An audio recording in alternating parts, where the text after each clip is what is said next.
E mais uma vez achamos achados de que a história contada na TV, nas mídias e nas escolas pode realmente estar incompleta?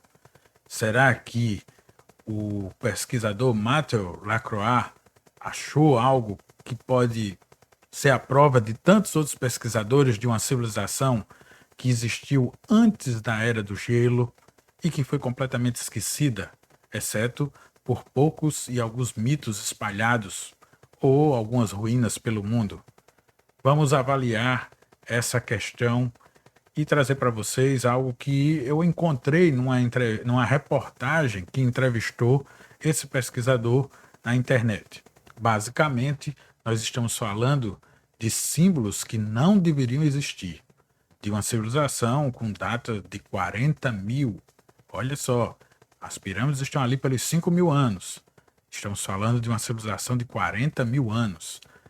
Muitos pesquisadores e investigadores do realismo fantástico, clássicos, grandes mestres, como o próprio Sérgio Russo, o Robert Charroux e tantos outros, Erich von Däniken e agora o Graham Hancock, tirando as teorias dos astronautas antigos, defendem a civilização perdida antes da Era do Gelo. Então, nós achamos muito interessante trazer para vocês, já que sempre estamos acompanhando esses mistérios antigos, trazer para vocês essa novidade que saiu na internet. Talvez um código de 40 mil anos, encontrado ali para ser achado em várias civilizações, ou o que sobrou delas ao redor do mundo. Sim, nós estamos falando de uma civilização perdida, não num continente como Atlântida, ou Mu, ou Lemúria. Estamos falando de uma civilização perdida de alcance global, que convivia com caçadores-coletores e civilizações mais atrasadas, tais como nós convivemos com os índios do Xingu e tantos outros aborígenes ou indígenas ao longo do mundo. O primeiro conceito que o Matthew Lacroix observou foi o que ele chamou de cosmograma. Vários itens ou símbolos iguais espalhados no globo, em templos de culturas que não deveriam ter nenhum contato entre si. Ele também tentou datar e localizar esses símbolos. Turquia, Egito, até mesmo na América do Sul, precisamente na Bolívia, todos eles poderiam estar conectados devido à sua semelhança. A datação é extremamente polêmica para a arqueologia oficial. 40 mil anos é algo que está totalmente fora de cogitação para os arqueólogos quanto à existência de uma civilização complexa.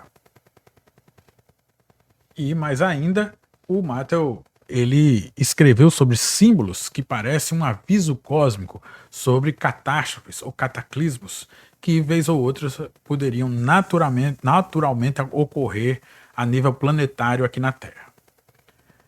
Bom, na nossa visão, a gente vai sempre considerar a técnica lá dos mosaicos, né? O mosaico de hipóteses. Para quem acompanhou eu acompanho ainda o nosso curso de ufologia gratuito aqui no canal, na playlist de mesmo nome, sabe do que eu estou falando. Ou se alguém já adquiriu aí o manual de ufologia científica, também usa essa mesma técnica. Seria então a técnica que vai considerar se isso é realmente uma prova de civilização global perdida ou se é apenas o ser humano reagindo em pontos sem comunicação da mesma forma a olhar para o céu, porque teria a mesma mente e a mesma tendência ao mito de fazer isso. Então, o que é que a gente pode destacar para vocês? Eu vou aproveitar aqui e vou direto na página, porque o que o Lacroix falou é muito interessante ao pé da letra. Primeiro, ele viu essas questões de padrões recorrentes em vários locais distantes do mundo, como eu falei. Formas gigantes em T, reentrâncias de 3 níveis e pirâmides escalonadas. Tudo isso esculpido em pedras antigas ao redor do mundo. Para ele, a repetição desses motivos em culturas que não tinham como se comunicar geograficamente seria um indício de uma origem comum, de uma cultura comum, então de uma civilização que teria alcance global. Esses símbolos específicos que ele falou, construídos em diferentes proporções, foram encontrados ao redor do mundo em pedras antigas. Para ele e para a história oficial, é certo que esses símbolos não deveriam existir.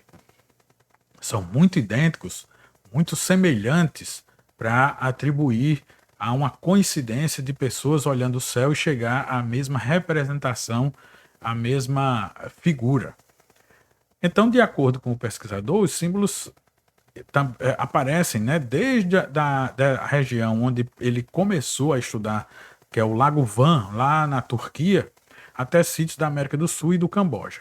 Ele aponta a área do Lago Van como a origem desse sistema global em um local chamado Ionis, que preservou, vamos dizer assim, o que seria o projeto original que influenciou e serviu de referência para os outros projetos nos pontos distantes do mundo. E quando a gente está falando de pontos distantes no mundo, nós estamos falando de Tiwanaku, Gizé e outros pontos já bem conhecidos aqui dos detetives do improvável.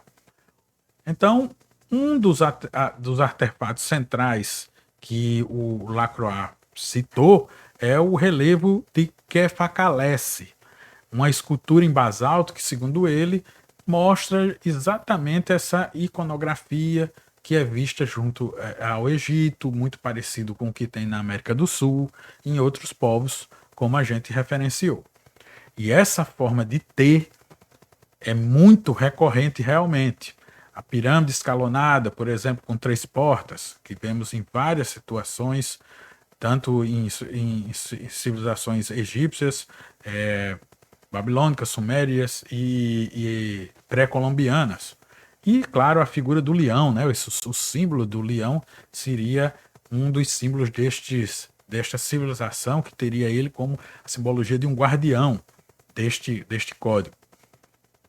Então, claro que assim, a arqueologia não aceita, como nós falamos, e que os arqueólogos acham que o Lago Van na Turquia foi habitado há poucos milênios, não chegaria nem a um quarto dessa data de 40 mil anos. E aí? Mais uma pista rumo à civilização perdida que o Graham Hancock tanto procura e tantos outros, como falamos. Você acha que nós somos os primeiros a habitar globalmente ao planeta Terra? Um grande abraço a todos.